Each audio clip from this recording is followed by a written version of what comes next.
Hello and welcome to this webinar, How Technology Can Improve Safety on Construction Sites. This event is brought to you by Engineering News Record and sponsored by Sincera Systems. Hi, I'm Adam Polan, Special Sections Manager at E&R and your moderator for today's webinar. Thanks for joining us. Now, this webinar will explore how technology can improve construction site safety concerns and help prevent accidents before they happen. Today, we'll hear from Carrie Hunter, Vice President of Business Development at Sincera Systems. Sincera Systems designs and manufactures solutions for real-time job site intelligence, compact solar wireless cameras, and software that provide end-to-end solutions for visual monitoring. Carrie has over 25 years experience in sales, management, and training for companies ranging from tech startups to Fortune 100 companies with international reach in the construction, textile, and communication industries. She joined Sincera Systems shortly after inception and led the way in growing the company from a tech startup to one of the leading manufacturers in solar-powered battery cameras. We are also excited to welcome Jesse Jones, Principal Solutions Architect at Rivet Work, and Herb Santos, Senior Safety Director at Santos Safety Solutions. With over 24 years of experience, Jesse Jones started out as a union electrical technician and worked his way into both the project engineering and technology MEP coordinator role for Swinnerton. He spent the last 7 years as an emerging technology manager for Swinnerton's technology group, helping their employees find and adopt better processes and solutions out in the field. Jesse's new role as a Rivet utilizes this experience to manage implementations for their customers across the country. Herb Santos is a bilingual certified industrial hygienist and certified safety professional with over 17 years of experience. Herb is adept at cultivating operational excellence by emphasizing the importance of a healthy work environment and strategic investment in human capital. His multi-industrial exposure gives him deep understanding of industry-specific challenges and regulatory requirements, enabling him to tailor EH&S solutions that meet the unique needs for each organization. Now, I'll be rejoining the speakers at the end to help answer any of your questions that come throughout the webinar. So don't forget to submit them in the Q&A section of the webinar console. And now I'll hand things over to Carrie Hunter from Sincera Systems. Over to you, Carrie. Thank you, Jesse and Herb, for joining today. I'm really excited to talk about safety on job sites. I think, safety is one of those things, it's always been a concern. And, there's the industry where there's more than 60% of workers are exposed to heights greater than 5 feet daily, and worker compensation from injury is more than 7 billion. It's something. I'm getting ahead of myself. Sorry. It's something that we really have to look at, and construction leaders have to take measures to reduce risk and create a safer work environment. I'll throw a stat at you guys. Nearly 1 in 5 workplace deaths occurred in the construction industry in 2021. That's crazy. So safe sites not only mean, making sure we're eliminating those or getting rid of as many of those incidents as we can, but also attracting workers and helping them feel safe on the job site. So hopefully in this webinar, we can help everybody that's participating gain crucial insights on construction site safety, including the costly nature of injuries, understanding better how accidents affect project timelines and budgets, and the importance of prioritizing safety, exploring cutting edge technologies that can enhance safety measures and prevent accidents, and learn some practical strategies for implementing. So just to kind of dive right into things, I have a couple questions I want to start out with right away. And we do have some polling questions, so we will get to those. So as you see those pop up, please pop in your feedback on those, and we'll look at the results as we go throughout the conversation. But my first question is kind of a 2-part question, and I kind of want to just stick to the first part. But Herb, I'll throw this to you first. But what does construction safety look like historically? And I want to talk about how it's changing too, but I want to talk about what it's looked like historically to start. Sure. So in my experience working through a number of different industries, I did notice a trend that construction safety is a little bit slower to enact or implement any advanced safety technology. We do see an easier process or an easier time for private industry manufacturing oil and gas to accept these wonderful technologies. But in general, my experience is that the traditional mindset of construction with the hesitation to change processes too dramatically has kind of slowed down the implementation of those technologies. Jesse, anything to add on that one as far as what it's looked like historically? Yeah, and so 24 years ago, 20 years ago, when I was out in the field, pulling wire and doing stuff on ladders and on scaffolding, I don't think anyone even told me I was supposed to be scaffold certified. I just showed up on a job site and saw a pile of scaffolding, and they said, "Build it and go put those speakers up there." And so that is a much different world than we work in now. There was no tagging and that kind of stuff. At least there should have been, but it was not something that I was exposed to. So yeah, the just go out there and do it isn't quite as gung ho as cowboy as it used to be, at least on the job sites that I've been on. So that segues into the second part of that question pretty well. And in that, how from those, cowboy days, how do you see it changing? So, and I'll go in reverse. I'll ask you both how you see it changing, but what do you see changing significantly, like as of late? And also after, I think something important to think about is also after 2020, after COVID, how has that significantly changed since then? Yeah, the two things that I can think of, one's longer term, one shorter term post 2020. But when it comes to the longer term, I think safety was one of the first big aspects of construction we saw go from reactive to proactive planning. So instead of looking at lagging indicators, looking at leading indicators.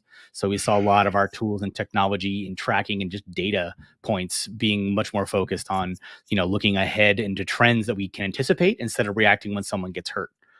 And then post 2020, I've seen certainly when I was at Swinnerton, the big drive was just to have a list of who was on site every day. There weren't very good guest logs and like sign in and sign out books and that kind of stuff. And once we kind of got used to signing in on job sites and self-attesting our health, that is one thing that owners certainly wanted to see a lot more than they used to. Herb, anything else to add about how what you're seeing in the changes, what's actually changing? Pretty similar to Jesse. I think after COVID, what we saw is the need for projecting data, projecting analytics, not waiting for reactive processes to addressing concerns, but having insight, whether that be weather changes, logistics, population changes, trends in epidemiology and where things are moving, and trying to forecast out how to keep our folks safe, whether that's in construction or the public overall. So I see a lot of the Internet of Things where you can use a lot of real-time data analysis or data capture becoming very much implemented into construction. And to Jesse's point, it's a wonderful change that I've seen over the last few years, and I think that was expedited by COVID tremendously. Yeah, it seems like, COVID really did a lot for, construction in general as an industry that doesn't adopt change or technology super fast, as we all know.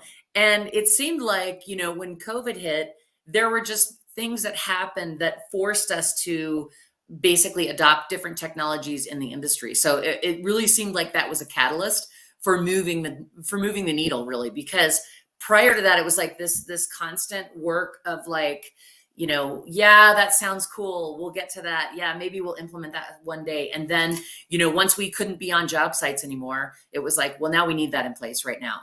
So it seems like that really pushed things along. It did. I, If I can add to that, if you don't mind, just the one thing that I noticed too is that put us, those of us that are in the technology and solutions kind of roles, when COVID hit, it was a matter of like baling wire and duct tape. All right, what can you put in place right now before the industry had time to catch up and everybody started trying to bake in their own solutions? But we were definitely out there just trying to put it all together, right? I'm sure you saw a lot of the same things, Herb.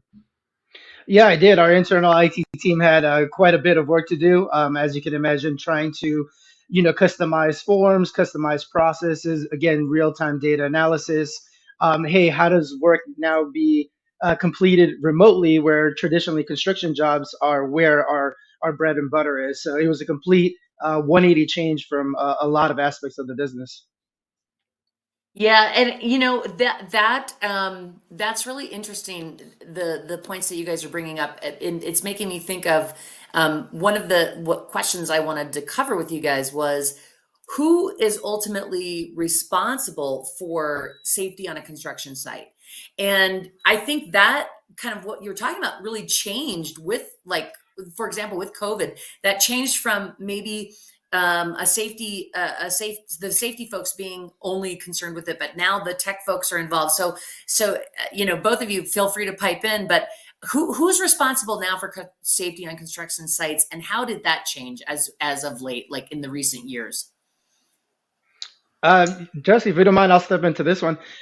So one massive change that I did see is that COVID did require the multidisciplinary or multi-team approach to problem solving. I can say that in my experience, safety has been a bit of a silo, maybe in tangent with quality and with production. Well, with COVID, for us to solve these unique problems and concerns, it really did take all hands on deck. So it created a tremendous amount of team collaboration. I think a lot of brainstorming, where feeding off each other's ideas and experiences was tremendous. So I think that's kind of been the catalyst to what I've seen overall. Yeah, and I'd say, obviously, any perspective is going to be kind of skewed by the company you worked for, right, and the work you were doing. So yeah, I had always seen a pretty big push, from the top down at Swinnerton, that safety is everyone's responsibility. They went so far as to do the thing where everybody had the stop work card in their wallet. That trying to make sure that you understood that, even long before COVID, that you were responsible for making sure we were all being safe. I think it just, yeah, like you said, it took some collaboration and buy-in from all the different groups to work together to find solutions that worked with COVID. But it's definitely it needs to be a more federated thing. It needs to be something that gets buy-in from everybody. But that's a known thing as Yeah. well. Everyone knows that. It's almost like table stakes. It's almost like saying, yeah, you should wear boots. Yeah. Right. I'm gonna keep going with questions for you guys, but I am gonna switch into one of our polling questions for everybody. Have you or your organization experienced a workplace incident or accident in the past year?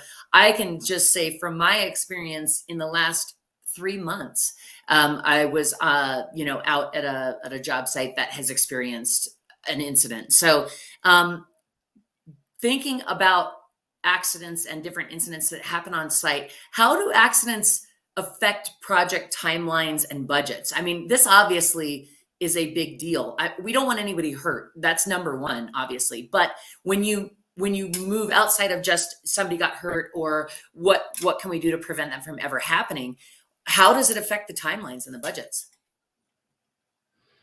You want to start, Herb, or you want me Either to one. start? Sure. Yeah, no, I'll take it first. So overall, I think the first thing that you'll notice is the morale and the excitement to be working changes. I can speak from experience. I had a client who had a death on their project. It immediately changed the energy, call it, on the project, not only for that subcontractor, but pretty much throughout the project. Um, Morally, ethically, everyone felt very heavy. It kind of changed again, the overall energy of the project. And then, as most people know, OSHA has been a lot more heavy-handed financially on these types of events. Along with that, they do have the backing of the DOJ now, Department of Justice. So things that were typically just a financial implication now can become civil, which changes the complete accountability and responsibility for these cases. So a lot's been changing, again, in the right direction.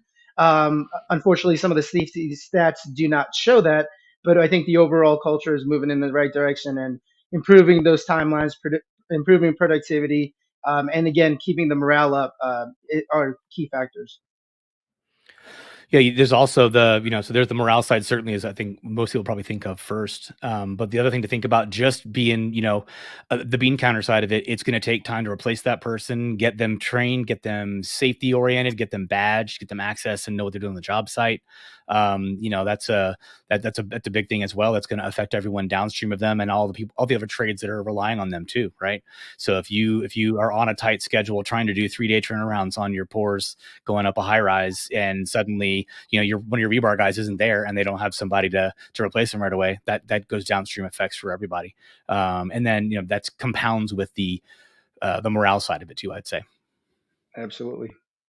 Yeah, I think that's you know, the morale, it's really hard because you're working with that person every day. And then, hopefully it's not a fatality, hopefully it's something they can get back on the job site for. But what if it is? I mean, I think obviously, looking at 37% from whoever's listening right now, that's a pretty high percentage, of people that have experienced an incident recently. So I think, you know, it's obviously something that we need to keep in mind. And again, that $7 billion workers comp number is a large number. That's a billion. So it's not something small. It's definitely something important that has to be considered.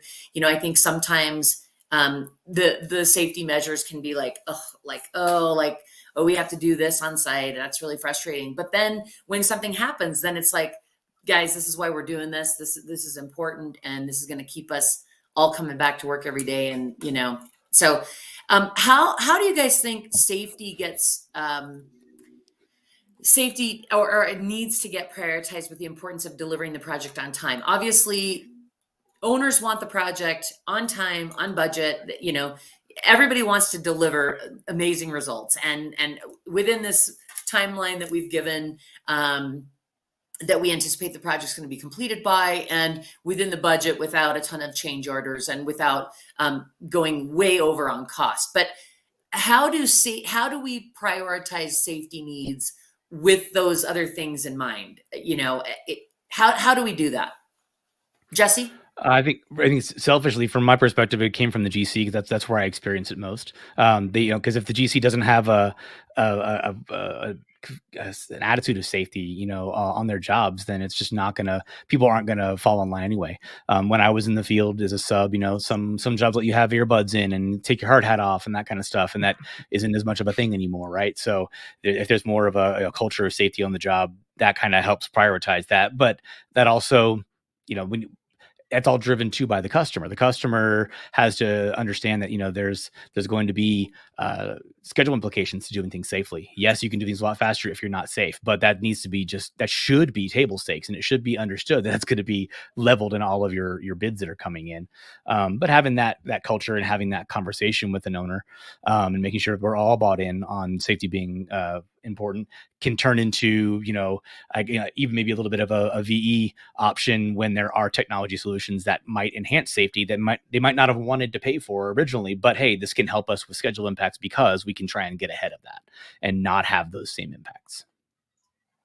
Yeah, thinking about, incidents on site and accidents and people getting hurt, or, and coming off of the site and having to rearrange timelines and all of that makes me think of shortage of workers. So not only do you have a shortage of skilled workers right now, and a lot of the workers that are coming into jobs are new to the construction industry in general. They're coming out of college, they're coming onto the job site for the first time. And there's a lot of things to learn when you're on a job site for the first time that are related to safety, that are really important, that may not initially seem like such a big deal to a young new worker or a replacement worker. Like, let's say there's an accident on site and you got to replace that person.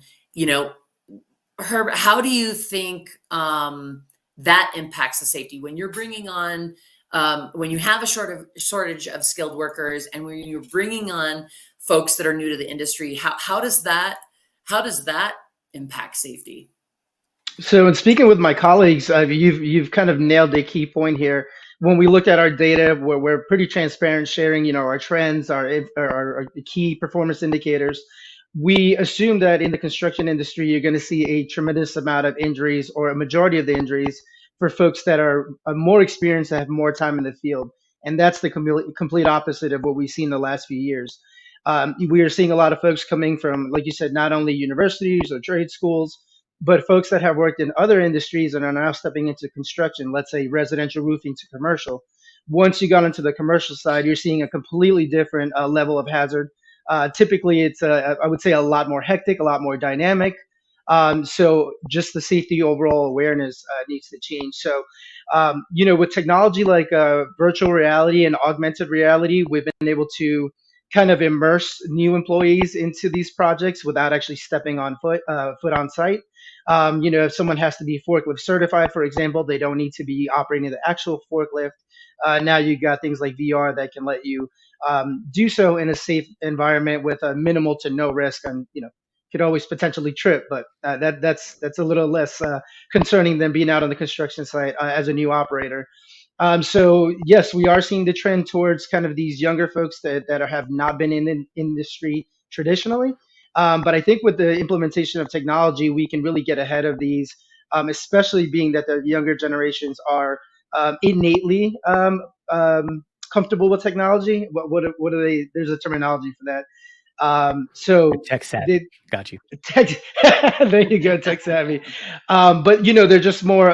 It's more natural for them. They're more in tune with the technology. So we've seen a lot of success with technology stepping in and really helping us expedite the learning curve for those folks. That's And really interesting that you bring that up, because I was going to say, typically we would think, oh, the new guys are the problem. The new guys, the young guys, they've never been on a job site before, and so they're probably more prone to accidents. But then you think about, older workers that, they're like, hey, we've been doing this for 25 years without all of that other stuff. And so maybe there's something there too of like, there's new technology and there's new things that are being implemented that don't get the buy-in from the older set of workers that are like, hey man, I've done this, forever, forever and a day. So, I mean, I think that's a really interesting point. Again, we always think of like, oh, the new guy's a problem. He's coming on. He's never been on the site before, but maybe it's a combination. the other thing, the flip side of it is beyond just like getting new college grads and that kind of stuff coming in, is we're having to supplement a lot of labor with temp labor, right? There's a lot of people Hmm. that are having to go and get labor ready, get to other temp labor sources, and that's just going to be the most unskilled work you're going to get, right? So the other way that they're not going to necessarily be as invested in safety or in technology solutions and that kind of stuff, but that's where manpower tracking, knowing who's on site, knowing where they are, knowing how to get them out of the site if there's an issue or there's a disaster. There's other things there too, when it comes to wearables and cameras and that sort of stuff that can tie into just on a whole keep track of this almost intentionally on a lower skilled labor pool that we're going to have to try and fill that gap for now. Great point. I'm gonna switch to another polling question. On a scale of 1 to 5, how confident are you in the current construction site safety protocols? And obviously, it goes from not confident at all to extremely confident. Hopefully, there's none on the bottom there. But Hey, Carrie. it kind of leads Um, me. It kind of leads me to the next question that I wanted to kind of cover with you guys, as far as just. Um, how has the construction industry progressed from a reactive to a proactive approach? And we kind of talked about this earlier, but like, in various aspects with safety and quality and extending into workforce management, how have we progressed? Because we obviously have. We've become, again, I think COVID was, a catalyst for a lot of that, really pushed us. Because I feel like before that we were kind of like, well, if something happens, we'll look at it. So I, yeah, how has that changed, Jesse? Yeah, I feel like that happened long before COVID, as far as safety going to proactive. It was the change from just maybe filling out a safety sheet in your van every once in a while to like having daily pre-task plans. That kind of stuff that was kind of talked about in some areas before, but really to me, I was seeing that 10 to 15 years ago really starting to come into play, and just proactively looking at, all right, what are going to be the high hazard tasks today that we need to think about and talk about. Which then I saw move over to quality in the next area, starting to look at where are the higher risk things that we're going to be doing today. I think that once we kind of have learned how to think from reactive to proactive, it's helped us maybe move that into other arenas as we've gone on. I think so. I like to hope that at least safety's gotten pretty secure and tenured in the proactive stage. But I don't know if you're seeing the same thing overall from multiple companies, Herb. Yeah, I think I'm seeing that as an overall trend. To Kerry's point, I think what ended up happening is COVID kind of forced the hand of technology to be implemented. Again, with having remote workers or workers doing some portion of their job outside of the actual physical construction site. So the overall trend, I can say pretty confidently, is becoming a lot more proactive. some of the folks that we work with, something as simple as a KPI or key performance indicator is no longer, how many inspections did you do, but how are you doing on training compliance? Have you taken any additional courses, or what additional knowledge have you gained? Sometimes what we're seeing quite a bit is what would you call it, cross job training. So someone who's maybe in the construction industry doing rebar work is now maybe doing something else, so they can kind of keep each other both safe, and if there's an operational need. um, so yeah, I would say overall the industry is becoming much more or has become much more proactive when it comes to safety mindset. I think what we're doing now is fine tuning with the help of technology to make sure that we're really pushing that boundary into that next level. Right. And And technology doesn't I have would to have, be just a, oh, go ahead. Carrie, go ahead. no, go ahead. It doesn't have to be, technology on the job site, like a wearable or an IoT thing. Even something as simple as just having like a screen in the main office that's a high hazard workboard. Hmm. Just so everybody in the office walks by and knows, oh, these are my high hazard things that are going on. This is where I've already done big pre-test plans and and back out plans and that kind of stuff. Just kind of makes it more present, more available, and technology can enable that. You could do it with a whiteboard, but it's easier if you can have a Right. couple of those around the office that are all duplicated. So it can be pretty simple. Yeah, I think to Yeah, I Jesse's would. point, the technology adds a little bit of a fun factor or a visual factor to that information. So Right. I can tell you in my experience, folks with VR training and like kind of the augmented reality glasses, it could be the same exact training, but there's just a level of excitement and kind of high energy, fun energy that goes along with it. So it really allows safety really sink in from a different angle, more so than a requirement. Now they're really interested in maybe, hey, can I take an additional class, or but yes, to Jesse's point, it can be done without it, but I think technology just makes it a lot more fun.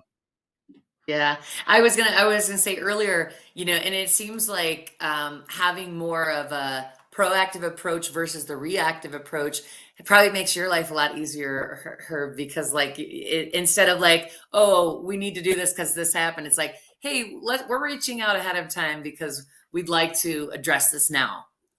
Yeah, really what that does for someone kind of at that managerial supervisory level is to get further involved in other tasks, whether it's, planning or, logistics. So because we don't have to spend most of our time walking around doing reactive work, we can really get integrated into the operations and have safety become a part of the DNA of the decision-making process. And so I can happily say that I've seen that quite a bit in the last few years, and it's only getting better and better.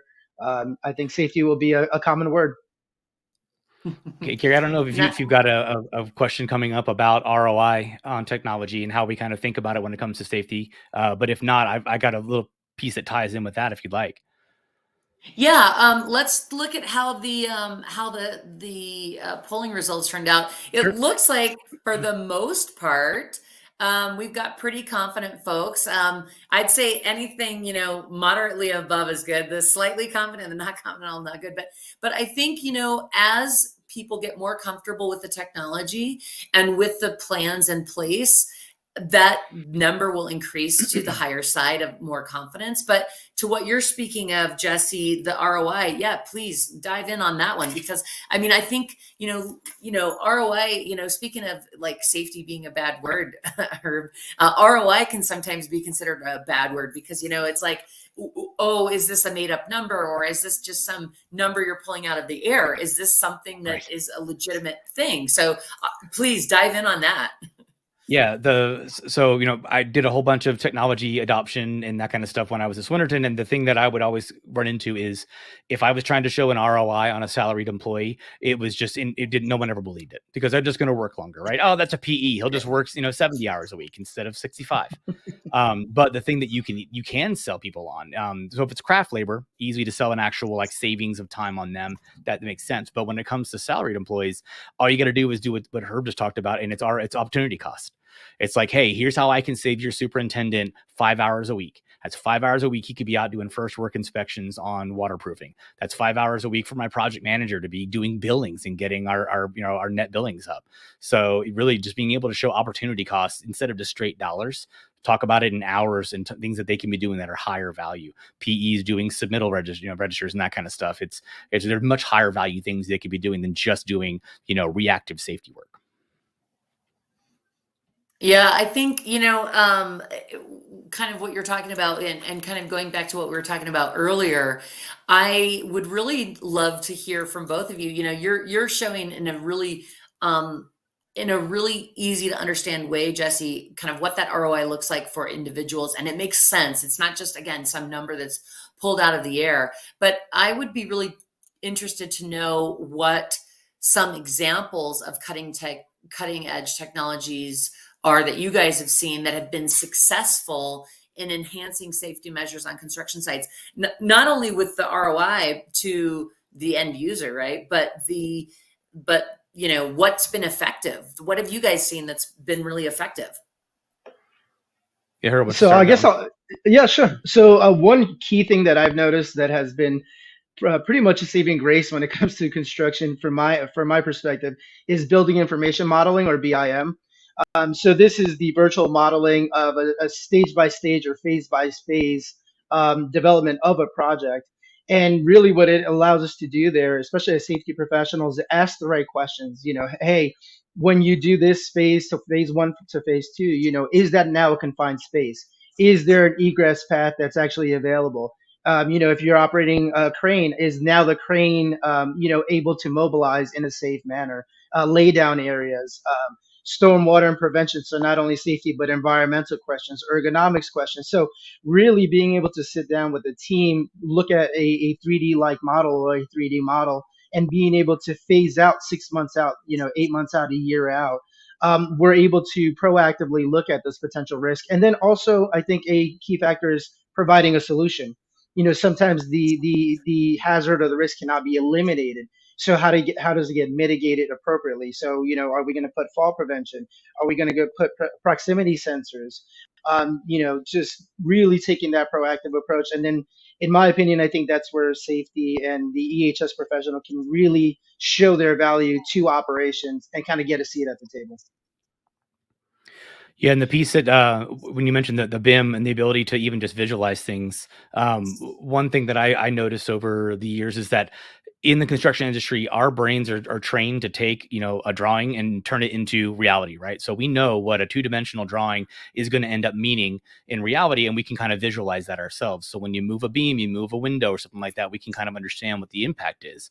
But our owners and our customers aren't there. It's not their job. It's not the way their brain is necessarily made to work to do that same thing. So when trying to express to a customer, what a change they're asking for might actually do to their space, whether it comes to ergonomics or safety or seeing the lights on patient beds in a nursing wing, being able to put them in a virtual reality space or even just on a computer with a keyboard and mouse and really be able to see, all right, this is really what your sight lines are going to be like, and letting them take that 2D and become 3D just kind of helps their brain get wrapped around things, which is just a communication tool, right? At that point, you're saving 10,000 words and a bunch of pictures and turning it into actual reality. I always hope that we'd be at the point where we'd be able to take a nursing manager and put them in an actual nursing station and let them manually put all the consoles and plugs where they wanted, so they could imagine sitting there and using the space. And I was playing with that for a while at Swinnerton, but it never quite took off with Fuser and tools like that. But there's a lot of possibilities that way. I don't Absolutely. want to go too far down a rabbit hole, but that makes me think of digital twins and how Yeah. that's coming into play, using the digital twins for doing exactly what you're talking about and making that a Yep. reality. I mean, it's something as, simple as, obviously we do cameras, right? We allow you to have eyes on your site and to look around the site and capture different bits of data, whether that's video or imagery.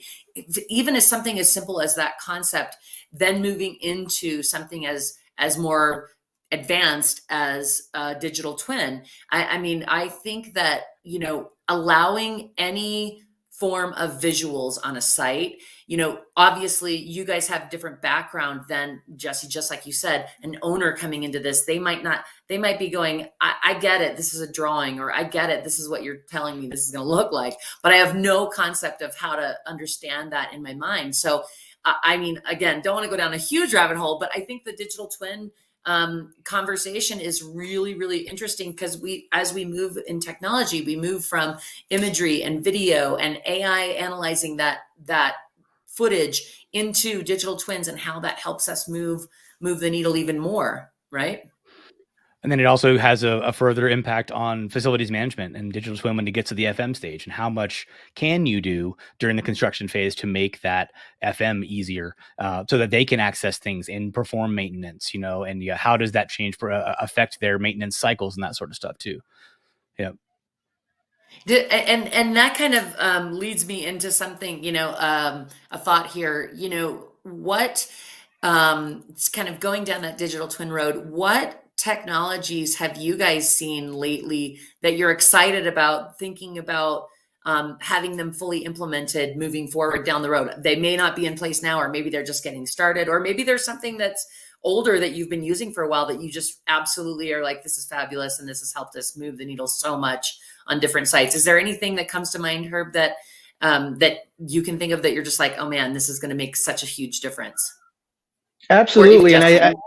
yeah, sure. So I think for me, the industrial hygiene hat comes on, and all the data analytics and kind of the engineering portion. So for me, wearable sensors. I mean, having real time data for me is priceless. It really allows us to paint an appropriate picture. We're looking at things like heat stress monitors on construction sites, where an employee can basically wear something that looks like a Fitbit or an Apple Watch, and we can monitor their biometrics to make sure that they're not at a risky condition, that they are properly hydrated. You have real-time gas detection systems now. You have medical monitors. So we partnered with some folks that use a contact lens that lets the wearer know if their blood sugar is in the right range. So something that's not actually worn as a watch, but literally a contact lens. Again, that person can shoot a text to us or call us and say, hey, listen, I'm going to meet you at the first aid office because my blood sugar is too high, too low. So again, going to that preventative care. Then also that data allows us to really paint a really good picture during like root cause analysis, and trying to find out what caused the situation. With safety, root cause, sometimes it can be very obvious, like, hey, that person tripped over that stone, pretty obvious, to something that takes a thousand key points and trying to paint a picture of how they all met. Something like this, the Domino Sugarcane Factory, where the factors that went into that event were a tremendous number, that resulted in that event. So for me, the wearable sensors, the Internet of Things, and being able to really track employee health and well-being and environmental well-being, to me is extremely exciting. Yeah, and I lean a lot towards the data collection as well, more when it comes to work in place, in that kind of work in place tracking. Which those same kind of wearables, in an ideal world, that same data can be used for time and motion studies, and find out where you're being inefficient with your usage of workers and that sort of stuff, and where you're trade stacking, where you didn't intend to trade stack. But the thing that I've been promised for 15, 16 years now, and it still isn't like on every job, is just being able to have cameras around on everybody's hard hats or whatever that are tracking work in place. They're just let me know what percentage of my metal stud framing is done on this floor, what percentage of my drywall is there, and ideally maybe mudded, that kind of stuff. Just getting those types of numbers and real time tracking of that will speed up billings with customers. It will, let us be more efficient, make sure we get just in time delivery of materials. There's so much that's going to do for us eventually, but it's got to become so ubiquitous that it's passive and anonymous, where it's just enough things are on the job getting that data that everyone can share in that data. Would be an amazing utopia to be at. Yeah, I think that's a really good point because the contacts you were describing, Herb, sound amazing, but like even some, it's again goes back to that how historically slow the construction industry is into adopting new technology. Like Jesse, you're saying, gosh, I've been waiting for it for 15 years. I'd still like to have cameras all over, and I will say that I do think COVID did change the horizon for that, as far as just, prior to that slowdown, or to that time, even then it was really, really hard. Now there's much more buy-in. There's much more obvious reasons why we have cameras on every site for a variety of reasons, whether that's security or safety or project management, et cetera. But I think you're right. Even like some of the, like, yes, it sounds exciting, all these new things, but even just implementing the tools we have right now on all the job sites. We're still struggling with that. So I think that's a good point to bring up. I know I've got one more polling question I want to get to, and a couple more questions for you guys before we get into the Q&A portion. But this polling question is, how would you rate the current level of technology adoption for safety measures at your construction site? And that polling question kind of leads into one of my questions of, how do you think construction companies can effectively implement these technologies? So, as we're talking about implementing, whether it's cameras or these new contacts, I mean, whether it's like something that we already have or something that's like, we're excited about it coming into being in the normal conversation. How do you guys think companies can effectively implement these technologies to ultimately improve safety and reduce incidents? One thing you're always going to come up against is people, not wanting Big Brother, right? So that's going to be any kind of wearable. People are going to be concerned about that, and so approaching these solutions, knowing how you're going to mitigate that concern is important. So if it's a wearable that only works on the job site. It's a wearable where the data is anonymized, right? Or it's aggregated over a crew or something like that. Making sure that if you're going to do that kind of stuff, being ready to have that conversation with your crews, like, hey, yes, this is for all of our safety, all of us being more efficient and better, and this is not for us to track you, and here's how I can prove it to you, right? Have that ready in your back pocket before you try. Yeah, I think to Jesse's point, that's a lot of the apprehension is, what is the data being used for? If I say something, am I going to be fired? So proving to the frontline worker or the wearer that that information is, safe and housed in a certain manner and not able to be decrypted or used for other reasons is paramount. I also think that getting like a Jesse on your team or being able to collaborate with folks that not only understand the needs of different trades or different departments, but also have a better overview of the cross functionality of technology. There's a lot of technology that's available that maybe solves one issue, but if there's a technology that can solve 5 or 6 issues within an organization, that's going to get a lot faster buy-in. That's going to get a lot more steam and energy behind it. So constantly working with those cross-functional teams, again, having a technology personnel, whether it's a CTO or someone at that level, help you build the case is really paramount. But I say the buy-in, whether it's at the executive level or frontline level, is probably the most important place to start. Yeah, you think of how many tools are in your kitchen that are the one use tools that take up too much counter space, that end up going in the closet instead. So if it's a one use tool, it might not get used as much. But if you've got multiple reasons to use it, then it gets used more. And that then ties into, like you said, if you are not doing a full requirements gathering effort for all of your technology solutions, and not just like, oh, let's go try this tool. No, you define requirements, set out how you measure success, get your RFPs out there, do a full RFP and requirements gathering process. If you don't have a full documented process for that, that will help you make sure you're making the best use of what you're trying to use. And it'll make sure you don't already have a tool in your tool set that can do it. You got to ask that question as well. So not reinventing the wheel or paying for things twice. Well, I think the kitchen analogy is a perfect example of what we're seeing in this poll result, in that how everyone's rating the current adoption is moderate or low.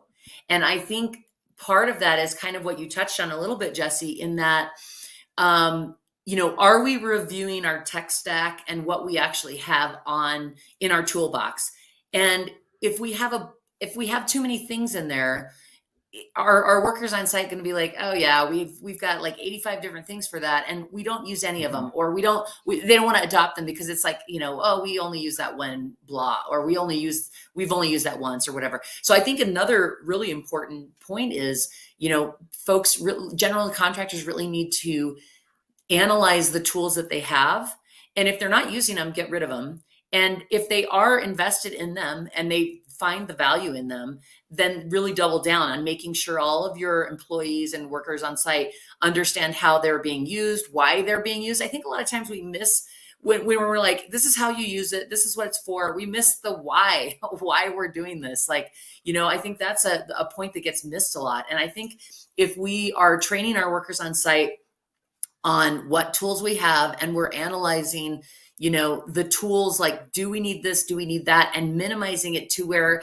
the tech stack isn't so deep that we're overwhelming or exhausting the teams on site. I think that's a big deal too, because then there's more buy-in, there's more adoption for the tools that we do actually want to use, the tools that are available to us. You know what I'm saying? As far, you guys have any input on that as far as, deep tech stack and kind of maximizing what we actually have?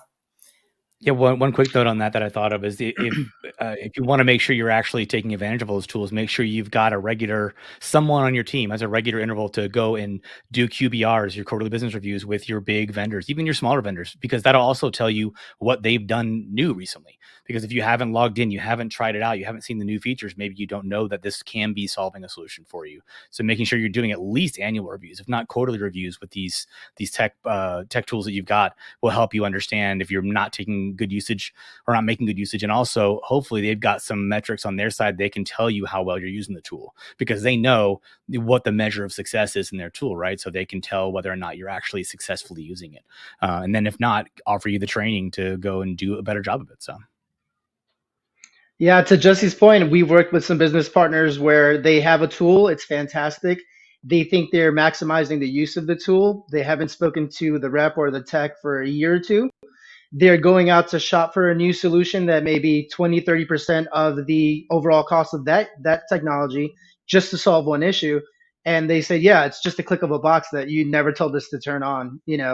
I saw that a couple times, especially in vehicle fleet safety.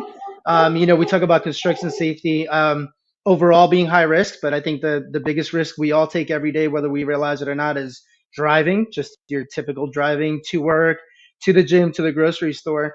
So there's a lot of technology out there that's sprouting up, that's being implemented and improved upon at a very fast rate. So again, speak to your vendors, speak to your tech folks, really get to understand what's available, what's already being implemented, what's already being used. And if you're really going to make that investment in the technology, make sure that it's something really worth your time, because I think the worst thing that can happen is you build a case, you sell this idea, it gets implemented, it costs weeks of time, a big financial cost to the company, and then you find out that it does not deliver the way you expected. That really will turn off some of the key stakeholders into really listening to any future ideas. Yep. Ask your peers too. Yeah, Absolutely. I think you're both 100% right as far as, I think actively reviewing, like whether it's quarterly or even twice a year, reviewing the tools you have.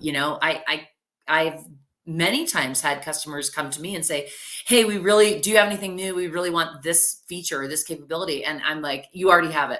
It's already in there. Let's do a refresher," right? Like, it's like you have access to that right now. Like, there's no need to reinvent the wheel. You Great just turn it news. on. Just like you were saying here, like it's already there. Magic. So I think just and the other thing too is teams change, whether that's on a project or on different projects. So what the three of us might be on a project to start it, but 6 months later, two of us might be gone and there might be four other new people in, and you have to constantly keep refreshing your teams on the tools that you have, because those four new people may come in with experience with different tools, and now they're not adopting as much as they should be, or just the lack of knowledge. It's not even necessarily a lack of desire to adopt. It's just like, I don't know how to use it, or nobody updated me, so I'm just gonna pass for now until somebody forces me to use it. I want to leave a little bit. We're running out of time. So I thank you guys so much for this awesome conversation, but I do want to get to some questions. So I am going to flip it back to Adam now, so we can get into some Q&A questions that have been popping up. Wow. Thank you all. That was a great discussion. Now, before we address the questions that are coming in throughout the webinar, I'd like to remind you that we would love your feedback. So please take a few moments to complete our webinar survey, which you will see on your screen now, or you'll be redirected to it at the end of our program. So let's jump into our first question, one that came in, and anyone can answer this. How will artificial intelligence most impact construction project safety in the next 3 years? Oh, I think I'll leave that one to Jesse. Other than being, the most important marketing term that everyone's going to use, I'd say the way it probably would have the most impact is on just understanding data and looking for connections that we don't see as humans. The whole ML side of things and like talking to a computer and having it generate things for you is interesting, but the way that I think it's going to be the biggest force multiplier is looking for correlation and causation that we don't see, or helping us break up a correlation or that's not actually a causation. So just being able to load all this information from sensors if we're on the job site, wearing wearables and that kind of stuff, trying to be able to correlate and find relations to things that we wouldn't look for as humans. That's, I would say, is probably the biggest thing. Yeah, I think I you're would. right, Jesse. Sorry, go ahead, Herb. No, go ahead, Carrie. I was just going to say, I think the patterns is really where AI is really going to take us next level, because the AI can articulate and see patterns so much more quickly, that I think that's really where it's going to help us the most. Just initially, maybe that'll look different in 3 years, but Yeah. I think initially that's probably it. Sorry to butt right up against you, Herb. No, that I was going to say the exact same thing. The capabilities to take, tens of thousands, if not millions of key points and connecting the dots where they meet or may not meet is very effective. We've looked at a technology with our business partners where we figured out that on a Wednesday after 2 p.m., if it's raining and there's a delay in delivery of certain materials, there's a 72% chance of an incident occurring over any other analytics. Again, you're looking at probably about 10,000 different points of information that led us to that analysis. And then it said, look, may not make sense, just because it's raining makes sense. Well, now it's rushing delivery and it's human factor. And it took all of this information and said, you've got a much higher rate of risk here than you might have anticipated. We would have never guessed that. So the data analytics is going to be at least the initial home run for AI. Excellent, excellent. Herb, I'm going to stay with you on this one. There's a lot of technology trends in construction. How should construction professionals prioritize what to deploy when it comes to safety? Example, wearable cameras, machine sensors, PPE tracking, virtual reality, safety training, on-site cameras, etc. Yeah, that's a great question, and I think we've kind of touched base on it, where it really takes a cross-functional team to look at what the overall needs are. If we're going to just highlight what safety needs, I think it really depends on what your industry is, what's the scope of responsibility. I can tell you that for us, with a number of business partners, the initial AI or technology implementation, or at least head rush, is into fleet safety. As you've seen in the news, our statistics for driving safety, accidents, incidents, deaths has been escalating year after year in a pretty linear pattern or exponential pattern. And so, being that it's the highest risk, it's probably the risk we are least able to mitigate, as we can't control, 500 other drivers around us on the road. It's where the technology is being implemented, whether it's lidar, autonomous vehicles, even AI looking at whether a person's paying attention or they're drowsy, if they're doing something that's causing them to not to be distracted. And it seems to be a very quick turnaround for the ROI. So we're seeing a tremendous push on that end. Excellent. All right, so here's another one. Again, anyone can answer. From a broad perspective, do any of you see any difference in safety between vertical development and heavy civil municipal contractors? Along the same lines, the size of the contractors, such as multi-billion-dollar contractor working on larger projects versus small contractors working on regional local projects. Is there a stark difference? How do you see the industry being able to effectively bridge that gap? Yeah, I'll take that one, unless you want to chime in. No, you go for it. I'm thinking through it. Yeah. Sure. Yeah. So what we see is that the smaller contractors, the smaller businesses have obviously less resources. Now, what I will say that there are a lot of grants, whether it's the NIH, universities looking to get involved. There's a lot of partnerships with the different inventors or patent holders of this technology, which will probably bridge the gap the most. Again, you're not going to compare the resources of a $50 billion a year company to a 50,000 or $50 million a year company. But you would be surprised at how willing those companies are to let you borrow, test out, and damage their technology at times to find out where the weaknesses are, how they can improve it, what are the feedback. Sometimes some of this technology is being invented by folks that are outside of construction, and there is an applicability, and so they want to learn how would you use, let's say, a wearable sensor, whether that's heat stress, lone worker, gas detection. What else would you use this for? So you're helping them really build that business case to really push that technology on a mass scale.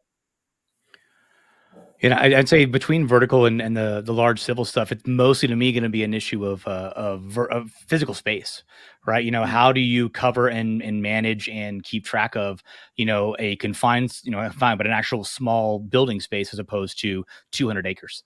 That's a whole different thing to try and keep an eye on, whether it's with, Sensera cameras or with a wearable or something like that. Even getting in infrastructure to be able to get data to the wearable or to the camera.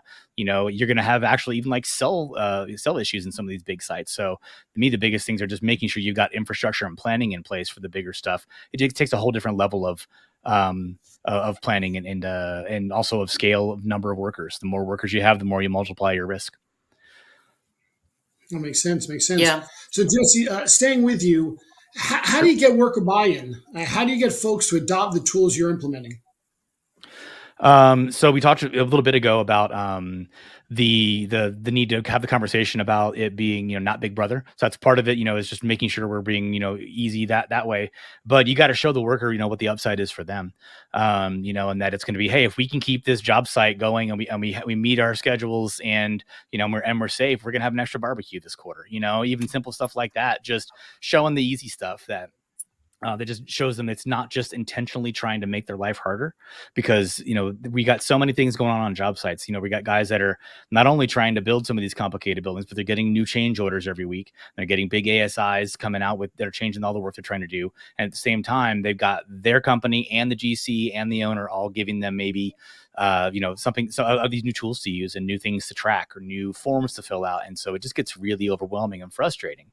So it's you got to build the trust to like, hey, me, you work with me for 6 months now or 6 years now. I wouldn't be asking this of you if it wasn't important. Can you help me out by taking care of this as well? And it's going to also have this payoff for all of us. I call it relationship capital, just making sure that we've got the buy-in from our customers, because I've done good things for you in the past to try and make your life easier. Please help me, do this as well. Excellent. Excellent. Interesting question. Have you come across any apps for safety training that are helpful? That sounds like a Herb question. I was going to say apps, not so many that are readily available, but there's a ton of technology that's available. There's a number of systems. And if you have any questions, feel free to email me after the presentation. I can point you in the right direction. But there's wonderful options out there that are specifically tailored to construction and really do a great job of making sure that knowledge is transferred. Excellent. Well, let's throw one out there.